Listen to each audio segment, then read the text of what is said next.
classical. And positivism is Modern. State was a necessary evil.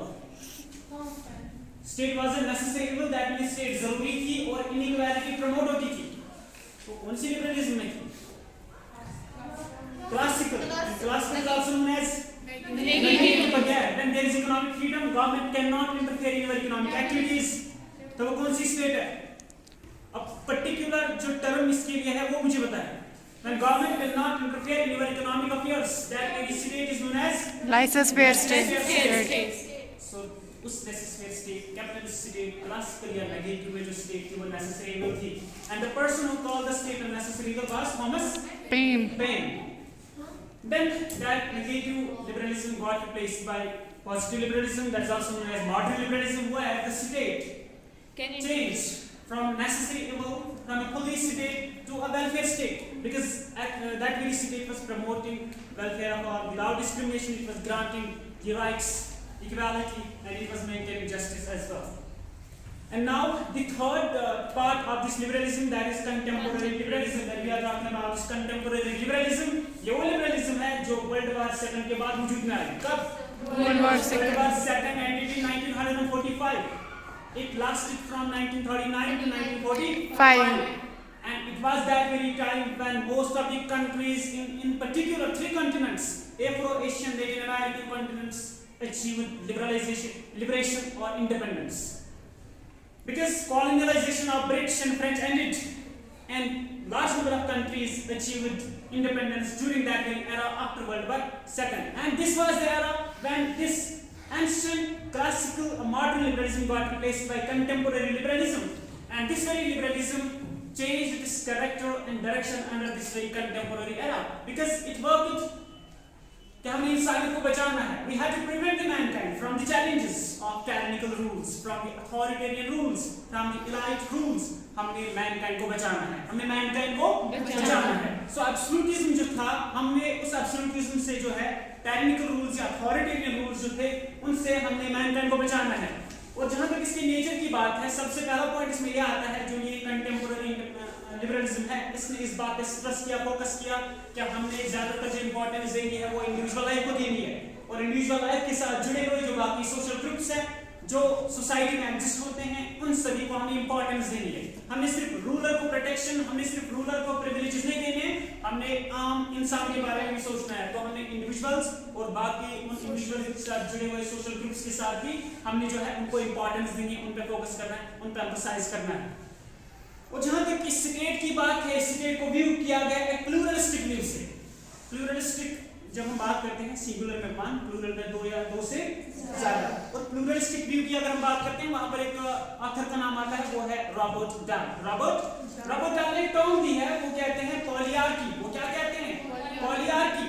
Poly means many, archy means arms. Many arms, that means existence of many associations, existence of many groups in a state. In a state there will be existence of many associations, there will be existence of many groups. लेकिन हर एक association को वहां responsibility रहेगी. जब disasters आते हैं, natural disasters आते हैं, तो ऑन ह्यूमैनिटेरियन बेसिस बहुत सारे लोग, बहुत सारे ग्रुप्स, बहुत सारी एसोसिएशंस, वॉलंटियर ऑर्गेनाइजेशंस ह्यूमैनिटेरियन करते के लिए काम करती हैं. और स्टेट का जो बर्डन है वो लेसन होता है, रिड्यूस होता है उन एसोसिएशंस के उस कंट्रीब्यूशन से. लेकिन जो फाइनल अथॉरिटी रहती है maintenance of law and order, वो सिर्फ स्टेट का रहता है. वो सिर्फ और सिर्फ स्टेट एग्जिस्ट होगी, स्टेट के साथ साथ वहां पर एसोसिएशंस भी होंगी, and state will be one of the association, but the final power of maintaining law and order वो सिर्फ और सिर्फ स्टेट का रहेगा. वो सिर्फ और सिर्फ स्टेट. और बाकी एसोसिएशंस मुसीबत के वक्त स्टेट का जो बर्डन है वो कम कर देंगे. That is what Robert talk about polyarchy. उसको हम कहते हैं प्लूरलिस्टिक सॉवरेनिटी. क्या कहते हैं हम? प्लूरलिस्टिक थ्योरी ऑफ सॉवरेनिटी हम उसको कहते हैं, पॉलीआर्की को. तो पॉलीआर्की में बहुत सारी एसोसिएशंस होती है, and state is one of those associations. बाकी एसोसिएशंस भी काम करती हैं मुसीबत के वक्त ह्यूमैनिटेरियन काज पे, लेकिन जो final authority law and order के रिलेटेड है वो बाकी एसोसिएशंस का नहीं, वो सिर्फ और सिर्फ स्टेट का पावर है. वो सिर्फ और सिर्फ that is why here contemporary liberalism में भी ये है that state is being considered as association of associations, or we can call it community of communities. उसके साथ साथ ये जो स्टेट है, it will work for the protection of the individuals, and whatever interests of the individuals will be there, state will work for it. State will work for it, and also state will try to protect the people from tyrannical rules. और जहाँ तक इन tyrannical rules की बात है, अगर हम party की बात करेंगे, fascist party, Nazist party in Germany and Italy, वहाँ वो जो रूल था उनका फैशिज्म का था, तो वहाँ पर उस रूल से आपने बचाना है, पार्टी रूल से आपने बचाना है। मॉब रूल में डेमोक्रेसी आती है। जब ये डेमोक्रेसी डेंजरस कब बन जाती है? जब ये चेंज होती है डेमोक्रेसी से मेजॉरिटेरियनिज्म में, डेमोक्रेसी से मेजॉरिटेरियनिज्म में। और ये टाइपिकल रूल तब बन जाता है जब आपका सिस्टम आइडियोलॉजी के हिसाब से नहीं चलता है, आप सिर्फ कम्युनिज्म चाहते हो या कैपिटलिज्म चाहते हो, या कम्युनिज्म चाहते हो या कैपिटलिज्म चाहते हो।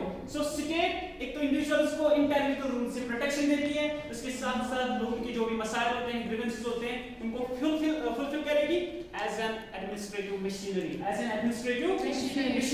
उसके साथ साथ वहाँ रिकॉग्नाइजेशन इस कंटेम्पोरेरी लिबरलिज्म में मिलती है, रिकॉग्नाइजेशन पूरी मिलती है किसको? Freedom of thought, freedom of speech, freedom of expression. So liberty of thought, liberty of speech and expression को इंपॉर्टेंस और रिकॉग्नाइजेशन मिलती है। व्हाई? क्योंकि the contemporary liberals believe in this thing कि जब आप लोगों को ये देते हो liberty of thought, liberty of freedom and liberty of thought, liberty of expression, liberty of speech, जब आप ये चीज, ये लिबर्टी ऑफ फ्रीडम लोगों को देते हो, तब जाके वो अपनी क्रिएटिविटी इस्तेमाल करते हैं। और जब वो अपनी क्रिएटिविटी इस्तेमाल करेंगे तब जाके वो आपकी स्टेट के लिए कारगर साबित हो सकते हैं। That means they can contribute to the state through various ways, and that the freedom you are giving them as far as speech is concerned, as far as freedom of thought is concerned, as far as freedom of speech and expression is concerned, जब आप इन लोगों को दे रहे हो, उनकी creativity encourage होती है, तो उनकी सर्विस से जो स्टेट होती है उसका एडवांटेज, उसको बेनिफिट मिलते हैं इन वन वे और द अदर वे। उसके साथ साथ कंटेम्पोरेरी लिबरलिज्म में थोड़ा सा जो इकोनॉमिक फ्रीडम इंडिविजुअल्स को मिला, उससे ये हो गया है that it is defending the bourgeoisie class, it is defending the bourgeoisie class. और जहां तक इस लिबरलिज्म की जो कंक्लूड वी कैन से, जो लिबरलिज्म है जिसमें हमने नेगेटिव सुनी, जिसमें हमने पॉजिटिव सुनी, या जिसमें हमने कंटेम्पोरेरी आज पढ़ी। Classical is known as negative, modern is known as positive. Classical में स्टेट नेसेसरी एबल थी, इनइक्वालिटी और कैपिटलिज्म और लेस स्पेयर स्टेट थी। मॉडर्न में स्टेट वेलफेयर सर्विस स्टेट थी, वेलफेयर स्टेट या सर्विस स्टेट थी। और कंटेम्पोरेरी लिबरलिज्म की जब हम बात करते हैं, वहां पर कंटेम्पोरेरी लिबरलिज्म फिर डिवाइड होती है दो ग्रुप्स में, दो कैटेगरीज में। One is new right, another is communitarianism. One is new right, another is communitarianism. And जहाँ तक new right की बात है, इसको neo conservatism भी कहते हैं, जो हम इंटरनेशनल पॉलिटिक्स में भी पढ़ते हैं, उसको हम neo liberalism भी पढ़ते हैं, और इसको हम new individualism भी पढ़ते हैं। तो ये टॉपिक जो है ये IR में भी आता है, इंटरनेशनल रिलेशंस या पॉलिटिक्स में भी आता है।